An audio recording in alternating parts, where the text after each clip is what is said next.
শীত এলেই গ্রাম বাংলার গাছে গাছে ঝুলে পড়ে টক মিষ্টি স্বাদের বড়ই। ডালে ডালে সবুজ আর হালকা লাল রঙের ফল দেখে বোঝা যায় এখনই মৌসুমের সেরা সময়। এমনই এক বড়ই বাগান চোখে পড়ে ঢাকার কাছের ধামরাই এলাকায়। ঝোপঝাড় পেরিয়ে সামনে এগোতেই দেখা যায় নিচু করে রাখা গাছে থোকায় থোকায় ঝুলছে আপেল কুল আর বলসুন্দরী জাতের বড়ই। এই বাগানের উদ্যোক্তা ধামরাই উপজেলার নবগ্রাম গ্রামের মোহাম্মদ সাকিব হোসাইন। জাতীয় বিশ্ববিদ্যালয় থেকে অনার্স ও মাস্টার্স শেষ করেও চাকরির পেছনে ছুটেননি তিনি।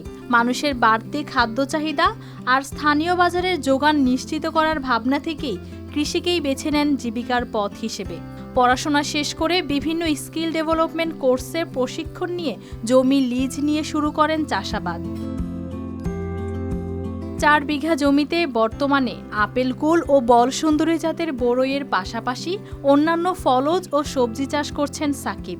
চলতি মৌসুমে শুধু বড়ই থেকেই তার বিক্রির লক্ষ্যমাত্রা প্রায় 10 লাখ টাকা। মাঠে নিয়মিত পরিচর্যা, সময়মতো ছাঁটাই আর আধুনিক পদ্ধতির ব্যবহারে ফলনও মিলছে প্রত্যাশার চেয়ে ভালো। চাকরির পিছনে না ছুটে আমি এই কৃষি উদ্যোক্তা হয়ে আমি নিজেও এখন অর্থনৈতিকভাবে স্বাবলম্বী এবং আমার এখানে বেশ কিছু লোকজন কাজ করে। আমি তাদের এখানে ভালো একটা সম্মানজনক স্যালারির ব্যবস্থা করি। এই বাগানে প্রতিদিন কাজ করেন কয়েকজন শ্রমিক। কাজ ভেদে দৈনিক 350 থেকে 1000 টাকা পর্যন্ত আয় করছেন তারা। 2 বছর ধরে নইছি গাছ ইত্রুক থাকতে মানে আমি বাগান পরিষ্কার করি। তারপরে আমার যা খরচ 350 টাকা দিন দেয় আমার আবিল চলে। এতে তাদের পরিবারের জীবনযাত্রাও আগের চেয়ে হয়েছে সচ্ছল। বলে গেছে সার দেওয়া হয়, এমনি উপর দিয়ে দেওয়া হয়, তারপরে দিন 500 করে পাওয়া হয়।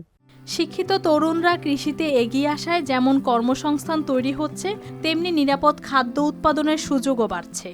হ্যাঁ, ভালোই 1700 মানে সেলসের উপরে আর কি করে মোটামুটি ভালোই আছে আলহামদুলিল্লাহ। মাটিতে হাত রেখে গড়া এই উদ্যোগ প্রমাণ করেছে দেশের তরুণরা এগিয়ে এলে কৃষি হতে পারে আত্মনির্ভরতার সবচেয়ে শক্ত ভিত। News desk, RTV।